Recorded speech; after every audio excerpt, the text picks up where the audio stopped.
Et salut à toi mon ami, aujourd'hui nous allons parler de la buzzkill. Alors en français c'est pas buzzkill, c'est massue mielleuse, ouais. Moi je vais souvent dire la buzzkill, ok, parce que c'est le terme anglais, j'ai l'habitude, donc faut pas faire attention à ça. Bref, pour cette vidéo je vais tout simplement... on va faire cette vidéo en deux temps. Premier temps, je vais vous expliquer un peu ce que fait l'arme et le set que je joue. Et en deuxième temps, eh bien, ça va être tout simplement du gameplay, où je vais tout simplement farmer avec. Tout simplement, lol. Donc, pour le début. Donc, au niveau de la buzzkill, eh ben, c'est une arme qui est dit qu'elle fait des dégâts de zone et elle invoque des attaques. Bon, c'est bien pour tout ça, je vais vous montrer directement ce que ça donne en zone d'essai. Donc voilà, là j'arrive tout simplement en zone d'essai, on va prendre ce pantin-là et on va commencer à attaquer. Première attaque, vous voyez qu'il y a une petite charge bleue qui est en dessous de ma vie, tout simplement pour me dire qu'en réalité, l'arme commence à charger. Là, j'attaque plus, pouf, et au bout de la quatrième attaque, il y a une abeille qui va voler et qui va faire des dégâts et qui va attaquer autour de moi automatiquement. Ces abeilles, on peut quand même en collecter jusqu'à 3, donc voilà, c'est quand même très utile, hein. Et vous pouvez remarquer que quand même en termes de DPS, on se retrouve à quelque chose d'assez élevé. Alors je précise également que c'est grâce à mon set, hein, et on va voir ça après. Donc au niveau du gameplay, principalement c'est juste vous promenez avec les abeilles, et les abeilles vont faire des dégâts. Donc il n'y a pas grand chose à apprendre au niveau de l'arme, c'est tout. Voilà comment ça fonctionne. La seule petite note peut-être que je peux vous dire, c'est que la buzzkill, même si les abeilles font des dégâts, la buzzkill en elle-même, elle fait également des dégâts. Quand j'attaque là, l'épée, elle fait des petits dégâts. Vous voyez, je ne sais pas si vous voyez, il y a un petit 331 qui part. Et il faut préciser qu'avec le set que je prends, en fait l'arme ne fait quasiment aucun dégât. C'est vraiment les abeilles qui vont faire 95% de vos dégâts, même plus. Donc, au niveau du set. Au niveau du set, ça va mettre un peu de temps, parce que je vais bien vous expliquer pourquoi je fais ça. Je tiens à préciser que j'ai quand même un peu d'expérience sur le jeu. Comme vous l'avez vu, je suis niveau 109. Donc voilà, je pense quand même bien le jeu ces temps-ci. Enfin, depuis le début, hein, quasiment. Parce que vraiment, pour être niveau 109, faut quand même avoir beaucoup joué, hein, au moment où on parle. Bref, au niveau de mes équipements, bien évidemment, il y a la buzzkill, hein. L'arme en elle-même, évidemment, lol. Au niveau des gadgets, alors. Encore une fois, c'est mon set à moi. Je joue Buzzkill depuis que j'ai atteint le niveau de chasseur d'élite 40. Donc c'est vraiment le set que je garde tout le temps. J'ai mes trois gadgets. Donc le premier, c'est vitamine. Alors pourquoi est-ce que je prends vitamine? Eh bien, je prends vitamine parce que ça accélère votre vitesse d'attaque, ce qui fait que vous allez invoquer vos abeilles plus vite. Et en plus, l'effet s'applique en fait à vos familiers. C'est-à-dire que vos familiers vont attaquer plus vite et vont récupérer un peu de vie sur la durée. Donc ça c'est très bien. Ensuite on a le jet de sauvetage. Alors le jet de sauvetage c'est très simple. Ça donne en fait un shield à tous vos familiers. Donc quand vous avez trois abeilles ça fait quand même une bonne résistance de shield. Et également en fait c'est juste que ça permet à vous-même et à vos familiers de résister. Et d'avoir plus de défense tout simplement. Et ensuite on se retrouve avec la scaramouche. Waouh, dans mes souvenirs, elle s'appelait la tortue, mais bon, c'est pas grave. Et bon, bah là, pas grand chose à dire, c'est juste une grosse bestiole en fait qui attaque pour vous, qui dure, je crois, 20 secondes. Alors le temps de recharge est quand même assez long, donc ça arrive souvent que votre bestiole, elle va plus être sur la map, parce qu'en réalité, elle part au bout d'un moment. Il n'y a pas de limite en fait sur la tortue, en fait, vous en avez une seule, et elle meurt au bout de 20 secondes. C'est comme ça. Un peu dommage d'ailleurs, j'aimerais bien que ça soit changé, bref. À savoir en fait que principalement si je joue ça, c'est parce que à cause de mes anneaux que je vais présenter donc un peu plus tard. Parce qu'en réalité mes anneaux vont augmenter en fait la puissance de cette scaramouche. Donc vous allez voir que les dégâts et les PV que ça va absorber, c'est énorme. Ensuite, en termes de monture, bon, on s'en fiche un peu, je suis juste un pay to win, faites pas attention. Au niveau du module de rue et d'élite, bah évidemment je suis niveau 100 donc, et c'est la première saison donc évidemment je n'ai que ça. Et ensuite au niveau de mes passifs, alors au niveau de mes passifs j'ai vraiment joué entre guillemets la résistance. Par exemple j'ai la breloque revigorante. En fait c'est un item qui va faire que quand je vais me heal, eh bien j'ai une chance de me heal plus. Donc c'est principalement ça, la playlist RLB en fait qui va trigger la breloque revigorante, vous allez voir. En fait c'est à chaque fois qu'en fait vous vous healez, vous vous soignez, vous avez une chance voilà, de vous soigner légèrement plus. Et moi honnêtement, je prends ça parce que c'est très efficace en termes de soins. De toute façon, je vais essayer de vous montrer les stats après, on va jouer un peu, et je vais vous montrer les stats et vous allez voir que c'est très résistant. Et principalement, ça c'est quelque chose de super important, mais le petit snack sain, certaines personnes vont me dire oui, mais moi j'essaie de faire des dégâts et tout. Alors, quand tu as une arme au corps à corps, et oui, la buzzkill est considérée comme une arme au corps à corps, je suis désolé, il faut ça. Parce qu'en réalité, vous allez voir que quand vous allez atteindre. Alors, Si vous êtes niveau de chasseur d'élite 40, vous allez vous dire c'est bon, il n'y a pas trop de soucis sur ce point-là et tout. Si vous atteignez le niveau de chasseur 80, vous allez rendre compte que si vous n'avez pas cet item-là, vous allez prendre très très cher. Au niveau de mes anneaux, donc vous avez remarqué que ces anneaux sont de très haut niveau, hein, c'est normal, hein, ça farme depuis longtemps, j'en profite pour flex, faites pas attention.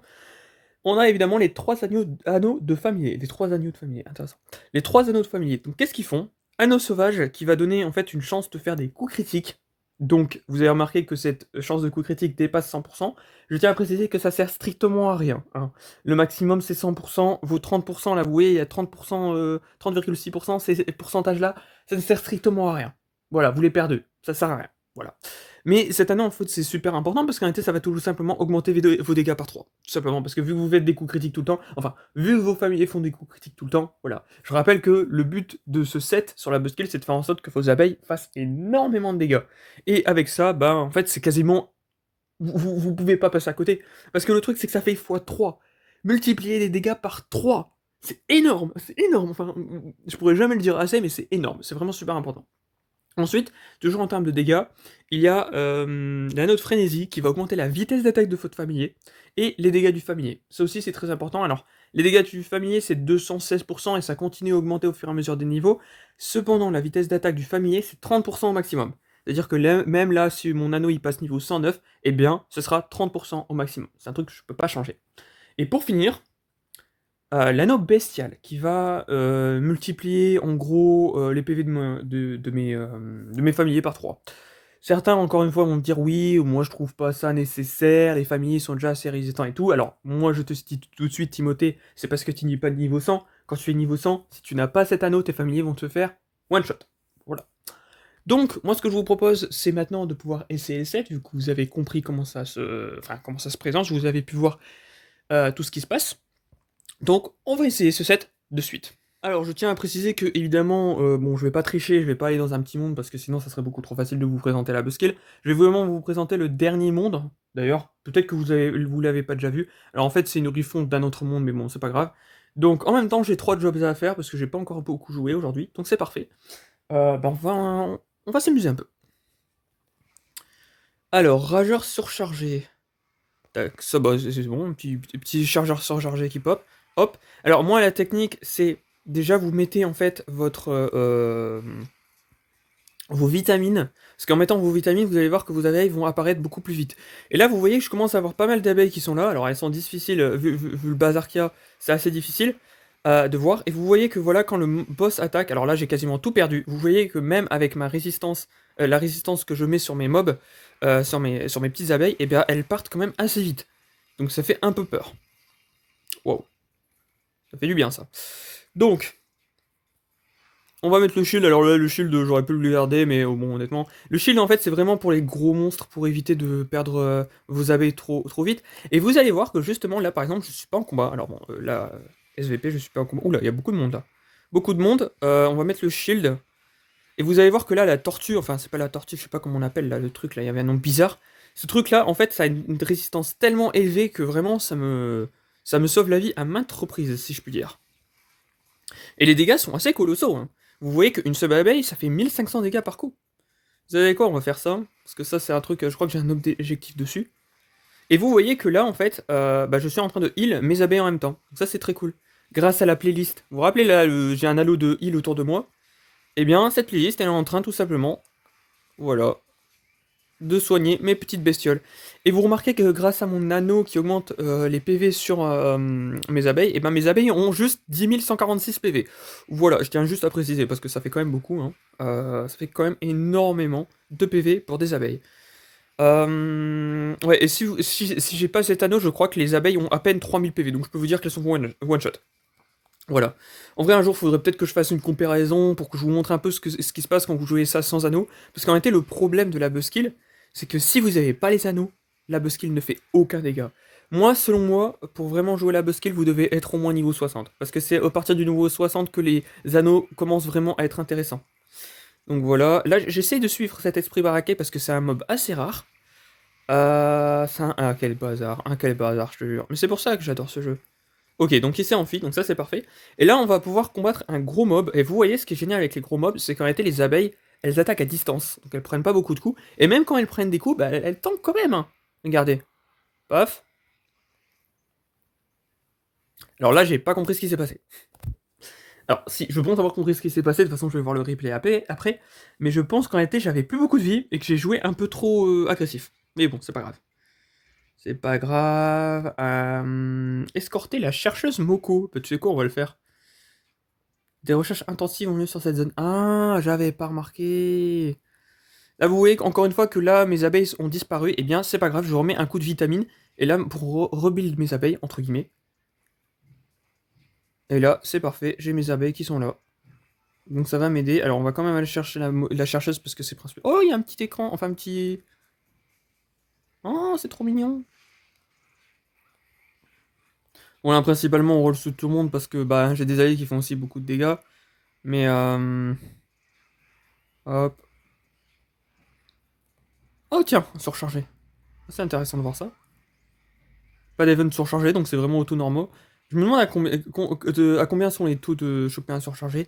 Et vous voyez que même si c'est le monde final, c'est-à-dire que c'est le dernier monde, techniquement c'est le monde le plus difficile que vous pouvez faire. Bon, même si techniquement les rifts sont quand même un peu plus difficiles. Les failles, vous voyez les failles, je crois que c'est failles en français. Encore une... Ah non, c'est un renifleur. Bref, donc vous voyez que même si là, bah, je suis censé être dans le pire monde entre guillemets en termes de difficultés, bah là vous voyez que je tiens assez facilement. Alors je dis ça, mais là en fait je suis tout seul, donc ça risque de mal se passer. Là vous voyez, parfois vous voyez des 3000 en bleu, et bien ce que c'est que ça? Qu'est-ce que c'est que ça? Wow, le français est incroyable. Ça va mon gars, tu galères pas trop? Le gars là, je l'ai vu, il y avait plus beaucoup de PV. Alors j'aimerais bien partir, ça serait vraiment super intéressant. Voilà. Et là, vous voyez un petit truc, ce qui se passe, c'est que là, j'ai plus beaucoup de PV, donc ce que je fais en attendant de me heal, et ben je me cache derrière mes abeilles.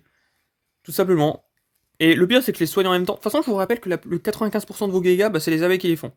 Donc voilà, alors j'ai totalement oublié mon objectif d'escorter la chercheuse. Non, c'était le petit chien là. Oh, c'est pas grave. Ok, là, on va attendre un peu, on va se heal tranquillement. Et là, on peut mettre la tortue, et la tortue, vraiment, c'est quelque chose qui vous sauve la vie. Et la tortue, elle fait pas énormément de dégâts, je crois, elle fait 1000 dégâts par coup.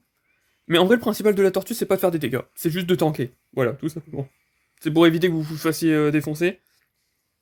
Et vous remarquerez que les abeilles, elles tiennent quand même, hein. Les abeilles, elles tiennent quand même. En même temps, quand t'as 10 000 PV, frérot, c'est incroyable. C'est vraiment incroyable. Et vous voyez d'ailleurs le charme de heal, il augmente le heal. Là, normalement, quand vous voyez, là, je suis en train de heal mes petites abeilles, c'est normalement 45 par seconde. Et parfois, vous voyez un petit 149 qui apparaît. Et bien, c'est justement le charme. C'est justement le charme qui fait cet effet. Donc voilà. Alors, on va essayer d'escorter. Qu'est-ce que c'est que ça? Qu'est-ce que... Frérot, qu'est-ce que c'est que ça? Je me fais sniper. Oh, j'adore ce jeu, n'empêche, hein. Oh, j'adore ce jeu. Je me fais sniper de l'autre bout de la map, c'est incroyable. Hop là, on continue par là. Et il y a un gros boss, vous savez quoi? Il y a un gros boss. Alors, mes abeilles sont partout quasiment mortes. Ouais, là c'est foutu. Là, ça va être un peu complexe. Ah, quoique non, j'en ai encore deux. J'en ai encore deux. Je crois que... Par contre, la chercheuse, elle est en train de se faire défoncer ou c'est moi là? Ouais, alors là, vous allez remarquer que. Ah, d'ailleurs, ce mec, il joue la buskill aussi. Marrant. Pardon. Ouais, alors faut faire attention parce que là, j'ai plus beaucoup de vie. Et vous voyez que d'ailleurs, le charme là, qui augmente. Ah, ouais, ça, c'est un des mobs les plus désastreux, hein. J'aime bien le fait que je dis oui, c'est un bon set et tout, mais en fait, je me fais quand même assez charcuter, hein. Et ça, c'est parce que principalement, en fait, Moko, c'est pas un jeu qui est censé faire. Que t'es censé jouer tout seul. Là, par exemple, en fait, je me prends même tout seul, mais normalement, je suis censé être avec des gens, en fait. Même si je les connais pas, tu vois, je suis censé me faire un groupe et chercher un groupe avec qui chasser, parce que là, vous voyez ça? C'est pas possible, je me casse. On esquive, hop là. On met ça KO. Et vous avez remarqué que, en fait, si vos abeilles ne sont pas là, vous ne faites tout simplement aucun dégât. Oula! 1, 2, 3, pouf, une deuxième abeille. 1, 2, 3, boum, une troisième abeille. Et là, j'ai plus vraiment besoin de jouer. Pitié, s'il te plaît, non, pas mes abeilles, frérot. J'ai à peine de les build. Et vous voyez que même avec les trucs là qui augmentent les PV de mes abeilles, bon, ça part quand même assez vite parfois, hein. Bon, par contre, c'est bien beau tout ça, mais normalement, il n'y a pas censé avoir un écraseur là. Enfin, j'ai une quête avec un écraseur, mais. Alors, oui, encore une fois, je prends les totems d'invocation parce que c'est assez rare. Je crois que j'ai un objectif dessus. Ouais, exactement, j'en ai un. Pas trop complexe, hein, les totems d'invocation. J'ai l'impression qu'en fait, ça spawn plus de mobs en fonction des joueurs qui y a autour, donc quand il y a que moi, c'est pas... c'est gérable. C'est très gérable, en gros. Merde, il y avait une escorteuse Moko. Oui, vous savez que ce terrain-là, pour l'avoir débloqué, vous êtes obligé d'être niveau 100. Donc c'est pour ça que tous les joueurs que je rencontre sont niveau 100. Voilà. Si on admet que c'est des joueurs... Oh, un Big Papa, bah, vas-y, viens. Un peu d'aide. Tu vois, à partir du moment, généralement, où vous êtes deux, à partir du moment où tu as au moins un teammate avec toi, normalement, ça passe. C'est vraiment quand tu es tout seul que tu peux parfois te faire un peu défoncer. Écraseur de surchargé. Alors, mais c'est exactement ce dont j'ai besoin pour ma quête, donc ça fait plaisir. Deux surchargés hors Heaven, c'est incroyable. Par contre, lui, il va m'embêter là. Alors là, il faut esquiver ça, parce que si t'esquives pas ça, tu prends cher. Là, le problème, c'est qu'en réalité, il y a beaucoup trop de boss. Donc, en fait, il faut essayer de vaincre les petits boss en premier. Enfin, moi, c'est ce que je fais. Ouah, les dégâts, je me suis pris. En plus, le pire, c'est que les stuns. En fait, ces boss-là, ils sont pas ennuyants à cause de leurs dégâts. Ils sont ennuyants parce qu'en réalité, ils te stunnent pendant 10 ans. C'est juste. Mais l'écraseur d'os. Mais l'écraseur d'os, il est où? Enfin, je l'ai. Je l'ai tapé normalement, ça doit compter comme si je l'ai tué. Bon, ok. C'était peut-être pas un écraseur d'os. Hein. Oh my. Oh, j'ai sauté dedans. Et là, vous voyez quand même que en termes de. Tout le monde meurt là. Vous voyez, ça, ces 5 trucs. Bah, c'est des gens qui meurent. Il y en a même un sixième en haut. Ouais. En fait, ce monde est juste complexe. Hein. Mais je trouve quand même que la buskill, enfin, ça dépend de votre gameplay, mais la buskill, c'est vraiment une bonne arme. Hein. T'as encore un autre. Ça, je pense, c'est vraiment le pire mob. Hein. Tu dois garder ton dash. Et là, voilà, tu utilises ton dash au bon moment. Voilà, mais là, le problème, c'est que j'ai plus de dash, il est en cooldown. Là, il faut que j'esquive ça. Hop. On revient sur le stutter lourd. Et le problème, alors, c'est ça le gros problème de la buskill, c'est que tu as besoin d'être au corps à corps pour fabriquer, entre guillemets, tes abeilles. Et ça va arriver souvent que bah tu vas quasiment mourir à cause de ça, tout simplement. Ah, là, j'ai fait une erreur. Normalement, je suis censé mettre mon shield avant de mettre la tortue. Parce que là, vous voyez, je l'ai mis après, du coup, la tortue, elle a pas eu le shield. C'est pas une tortue, je suis vraiment débile. Ça me ressemble même pas à une tortue, frérot. Donc là, ce que je vous propose, c'est qu'on a bien farmé. Écraseur d'os, ok, bon. On va faire cet écraseur d'os. Là, cette fois-ci, je le rate pas, hein, de préférence. De toute façon, ça va, je devrais avoir le temps. Et ensuite, on va voir les stats que j'ai. Ah, ça, je peux pas esquiver. Enfin, j'aurais pu esquiver si j'avais... Voilà, par contre, je peux... Hop, tac. Qu'est-ce qui m'attaque, frérot? Ah bah tu vois, là je l'ai à peine touché et là il a compté, frérot, c'est n'importe quoi. Donc voyons un peu les stats, il faut pas que j'aille trop vite. 26 000 XP, donc ça fait un peu moins de la moitié, c'est cool. Stats. Donc la massue mielleuse, évidemment, qui fait tous les dégâts. Alors c'est pas la massue en elle-même, évidemment, c'est les abeilles qui font le plus de dégâts. Le gilet de sauvetage qui fait quand même un bon 9%. Hein. C'est vraiment très intéressant. Je pensais pas que ça faisait autant de dégâts, mais... Voilà, Scaramouche, donc c'est pas la tortue, mais c'est Scaramouche, c'est pas grave, qui fait quand même 7% de dégâts. Bon, de toute façon, comme je vous ai dit, Scaramouche, c'est vraiment pourtant que c'est pas vraiment nécessaire. Et là, vous voyez qu'au niveau des soins, bah, on se retrouve en fait à avoir trois items de soins, en fait, qui font chacun bien leur travail, en fait.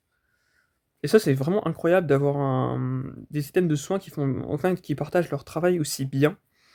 Je trouve, parce que franchement, c'est parfait. La répartition est incroyable. Après, c'est normal, hein, c'est parce qu'en réalité, il y a une excellente synergie entre les trois, principalement, et c'est pour ça. Donc, au niveau des soins, c'est vraiment parfait.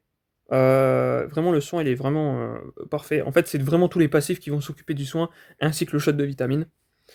Euh, donc, voilà. En termes de dégâts, on a quand même fait 2 millions de dégâts. Hein. 2 500 000 au total. Donc voilà, c'était mon petit tutoriel pour vous expliquer comment jouer la buskill. Donc voilà. Après, évidemment, il y a des variantes. Au niveau du set, j'ai oublié de préciser quelque chose parce que je sais que certaines personnes, par exemple, aiment bien jouer ça, l'œuf surprise. Alors, parce qu'il y a une bonne synergie avec les anneaux, selon eux. J'ai essayé et franchement, je trouve pas que c'est bien avec la buskill. Je trouve pas forcément que ce soit très intéressant parce que la buskill, ça attaque assez lentement.